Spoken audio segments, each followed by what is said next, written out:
बिस्मिल्लाहिर्रहमानिर्रहीम। अस्सलाम वालेकुम। क्या हाल है दोस्तों? उम्मीद है आप सब लोग खैरियत से होंगे। आज का जो हमारा नुस्खा है वो खून की कमी को पूरा करना, मसाना, जिगर और मैदे की गर्मी को ख़त्म करना। नुस्खे के अज्जा नोट फरमा लें। 6 मुरब्बे सेब, गाजर, हरर, आंवला, गुलकंद और बेहीदाना।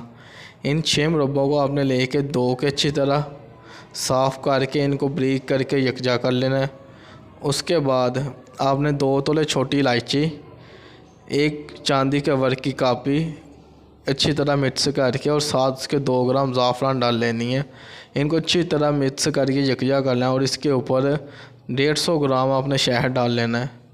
इसकी जो खुराक है वो 1 बड़ा चम्मच खाने वाला सुबह नहार में दूध के साथ इस्तेमाल करना है और रात को सोने से पहले आपने 1 चम्मच दूध के साथ इस्तेमाल करना है। इससे इंशाल्लाह आपको भूख भी लगेगी ज़्यादा और इसके साथ आपकी ग़िज़ा बहुत जल्द हज़म हो जाएगी।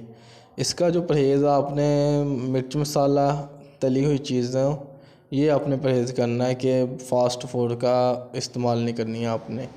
यह आपने 20 से 25 दिन इस्तेमाल करनी है। इंशाल्लाह इससे आपके खून की कमी पूरी होगी, मैदा, जिगर और मसाना भी ठीक रहेगा। इसके साथ इजाज़त दीजिए। वीडियो को लाइक, शेयर और चैनल को सब्सक्राइब करें। अल्लाह हाफ़िज़।